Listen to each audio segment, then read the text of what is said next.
തിരോധാന കഥയാണ് സുമിത്തിൻ്റെത്. Social networking സൈറ്റായ ഓർക്കൂട്ടിൽ സുമിത്തിന്റെ കൂട്ടുകാർ ചെയ്തു വെച്ച എന്തോ വിക്രിയയിൽ പോലീസ് അന്വേഷണം ഉണ്ടായപ്പോൾ കണ്ണൂരിൽ നിന്നും ബോംബെക്ക് വണ്ടി കയറി അവിടെ നിന്ന് അപ്രത്യക്ഷമാവുകയായിരുന്നു സുമിത്. സുമിത്തിന് എന്താണ് കൂടുതൽ സംഭവിച്ചതെന്ന് സുമിത്തിന്റെ സഹോദരനോടും അമ്മയോടും തന്നെ നമുക്ക് ചോദിച്ചറിയാം. എന്താ പുതിയ കഥയല്ല, എന്താ സംഭവിച്ചു? എന്താ കൂട്ട് സംഭവിച്ചത്? അവന് അമ്മ നാട്ടിലില്ലാത്ത സമയമായിരുന്നു. അച്ഛന് സുഖമില്ലായിട്ട് അമ്മ നാട്ടിൽ നിന്ന് അച്ഛൻ്റെ അടുത്തേക്ക് പോയിട്ടുണ്ടായിരുന്നു. അപ്പൊ അവൻ തനിച്ചായിരുന്നു വീട്ടില്.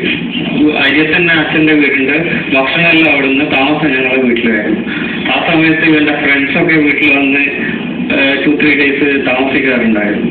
അപ്പൊ ഇവനറിയാതെ ഞങ്ങളുടെ വീട്ടിൽ നിന്ന് കമ്പ്യൂട്ടറിൽ നിന്ന് ഓർക്കൂട്ട് വെബ്സൈറ്റിൽ അശ്ലീല ചിത്രങ്ങൾ ഒക്കെ അപ്ലോഡ് ചെയ്ത് തലമാറ്റി മോർഫിംഗ് ചെയ്ത് അങ്ങനെയൊക്കെ ചില ഇതുണ്ടായിരുന്നു.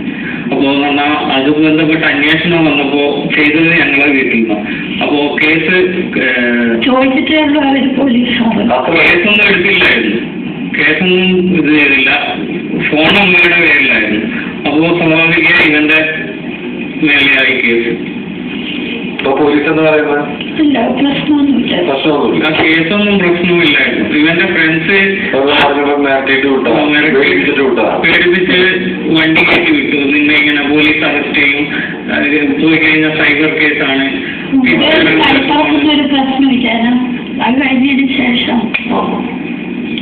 നന്നായി പഠിക്കുന്ന ഒരു കുട്ടിയാണ്. NTTEC എന്ന് പറഞ്ഞ ഡിപ്ലോമ പഠിച്ചുകൊണ്ടിരിക്കുന്ന ടൈമാണ്. നാട്ടുകാർക്കും വീട്ടുകാർക്കും എല്ലാവർക്കും വളരെ ഇഷ്ടമുള്ളതാണ്. ഇവനിങ്ങനെ ചെയ്യില്ല എന്ന് എല്ലാവർക്കും അറിയാം. അവൻ ഇത് ചെയ്തത് ബോംബെക്കാണ് പറഞ്ഞത്. ബോംബെക്ക് അവരുടെ ഫ്രണ്ട്സ് കയറ്റി വിട്ടതാണ്. ബോംബെയില് അവൻ പോയത് ഞങ്ങളുടെ അച്ഛൻ്റെ അനിയന്റെ വീട്ടിലേക്കാണ് പോകുന്നത്. അവിടെ ചെന്ന് അവിടെ ഒരാഴ്ച ഉണ്ടായിരുന്നു. അവിടെ ചെന്ന് ഇവനെ സ്ഥിരമായിട്ട് ഫ്രണ്ട്സ് കോണ്ടാക്ട് ചെയ്യാറുണ്ടായിരുന്നു. അവിടെ ആർക്കും പറഞ്ഞു സ്ഥിരമായിട്ട് ഫോൺ വരും. ഇവൻ മേലെ 4ാമത്തെ നിലയിലാണ് അവരുടെ ഫ്ലാറ്റ്. താഴെ വന്ന് സംസാരിക്കാറുണ്ട്. ഒരാഴ്ചക്ക് ശേഷം ഇവനെ താനെ കാണാതാവുകയാണ്. ഒരു വൈകുന്നേരം 7:30 25 മാർച്ച് വേറെ ആരും അങ്ങനെ ഇവനെയോട് ഹാസ്റ്റായിട്ട് ഇവനായിട്ട് ബന്ധപ്പെട്ടിരുന്ന ആളുകളാരാണ്? അവന്റെ ഫ്രണ്ട്സ് ആണെന്ന് പറഞ്ഞു.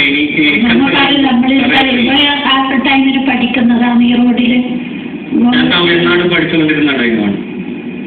ഇപ്പൊ 1 വർഷമായി.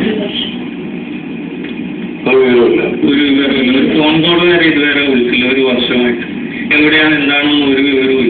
അച്ഛൻ ബോംബെ പോയിട്ടെല്ലാം തെരഞ്ഞു, നാട്ടിൽ വന്നു 3 മാസം അച്ഛൻ തെരഞ്ഞു. 2 മാസം ഞാൻ പോയി തെരഞ്ഞു. ഒരു വിവരവും ഇല്ല എവിടെയാണ് എന്താണ്. ആരോ ഭയപ്പെടുത്തിയിട്ടുണ്ടാവുമല്ലോ. അച്ഛനവിടെ തളർന്നുപോയി. ഇത് കഴിഞ്ഞതിന് ശേഷം നമുക്ക് മാനസികമായിട്ട് ശാരീരികമായിട്ട് ഒരുപാട് തളർന്നുപോയി. കുറെ കിടപ്പിലല്ലായി പോയിരുന്നു അമ്മ. അതൊന്നും ഉണ്ടാകണ്ട. സുമിത്ത് ഈ പ്രോഗ്രാം കാണുന്ന കാര്യത്തിൽ എനിക്ക് ഒരു സംശയമില്ല. സുമിത്ത് മണ്ടത്തരം ചെയ്തിട്ട് അപ്പൊ മാണിട്ട് സുമിത്തിനോട് ആരാ പറഞ്ഞേ സുമിത്തിനെ തെറ്റിക്കാൻ പോവാണെന്ന്? ഇല്ലാത്ത ഒരു ഭീതി വരുത്തി സുമിത്തിനെ ആരോ തെറ്റിദ്ധരിപ്പിച്ചു. സുമിത്തിന് തരം ഭയം കടന്നിരിക്കും. ഒരു ചുക്കു സംഭവിക്കാൻ പോകുന്നില്ല സുമിത്തിന്. ഒരു കേസും ഇല്ലാതെ ഞങ്ങൾ പുഷ്പം പോലെ സുമിത്തിനെ ഞങ്ങൾ എടുത്തു. ഞങ്ങൾ ഇടപെടും. യാതൊരു സംശയമില്ല. ഒരു പ്രശ്നവും സുമിത്തിനുണ്ടാവില്ല. സുമിത്ത് ധൈര്യമായിട്ട് വാ, എവിടെ ഉണ്ടെങ്കിലും വാ, എന്ത് സഹായമാണ് ഞങ്ങൾ ചെയ്യും. ഇതൊക്കെ ആര് പറയുന്നതാ സുമിത്ത്? എന്തിനാ സുമിത്ത് പോയത്? സുമിത്ത് ചെയ്യാത്തൊരു കുറ്റത്തിന് സുമിത്ത് എന്തിനാണ് ഏറ്റെടുക്കുന്നത്? ഈ ചെയ്ത കുറ്റം അത്ര വലിയ തലമുറ കുറ്റാണോ? അപ്പൊ പറഞ്ഞാൽ തീരാവുന്ന കുറ്റത്തിലല്ലോ ഉള്ളൂ. പറഞ്ഞാൽ മനസ്സിലാകുന്ന തെറ്റ് പറ്റിപ്പോയി നിങ്ങൾ പറഞ്ഞാൽ മനസ്സിലാകുന്ന പ്രശ്നങ്ങളുള്ളൂ ഇല്ലേ? സുമിത്ത് തെറ്റിദ്ധാരണ മാറ്റി നാട്ടിലേക്ക് വരണം. അത് അടുത്ത ദിവസം സുമിത്തിനെ പ്രതീക്ഷിക്കുന്നുണ്ട്. സുമിത്ത് ബോംബെയിൽ എവിടെയുണ്ട്? സുമിത്തിന്റെ സുഹൃത്തുക്കൾ അദ്ദേഹത്തെ എങ്ങനെയെങ്കിലും ബന്ധപ്പെടാൻ പറ്റുമെന്ന് നിങ്ങൾ ചെയ്യണം. നിങ്ങളൊരു അബദ്ധം ചെയ്തു പോയതായിരിക്കാം. പക്ഷെ ഒരു അമ്മയ്ക്ക് ഒരു മകനെയാണ് നഷ്ടപ്പെടുന്നത്. നമ്മുടെ നാട്ടിൽ നന്നായി പഠിക്കുന്ന ഒരു പൗരനെയാണ് നമുക്ക് നഷ്ടപ്പെടുന്നത്. ഒരു കുടുംബത്തിന്റെ സമാധാനമാണ് നമ്മൾ കെടുത്തിയിരിക്കുന്നത്. നിങ്ങളും അദ്ദേഹത്തിന്റെ സുഹൃത്തുക്കളെന്ന് അവകാശപ്പെടുന്ന നല്ല കുടുംബത്തിലെ ആളുകളാണ്.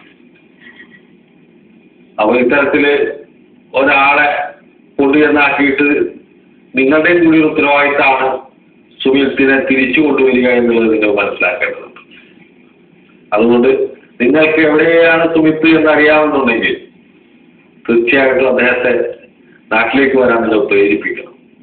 എല്ലാം നമുക്ക് ചെയ്ത് പരിഹരിക്കാവുന്ന പ്രശ്നങ്ങളെ സുമിത്തിനുള്ളൂ എന്ന് പറഞ്ഞ് മനസ്സിലാക്കണം. സുമിത്ത് വരണം. അമ്മ കാത്തിരിക്കുന്നു. അമ്മ രോഗിയാവും, അച്ഛൻ രോഗിയാവും, കുടുംബത്തിന്റെ സമാധാനം പോകും. ഇതൊക്കെ സുമിത്ത് മനസ്സിലാക്കണം. നോക്കാം കേട്ടാ. ധൈര്യം വരും ഉറപ്പായിട്ടും കേട്ടാ. വിദേശങ്ങളിലും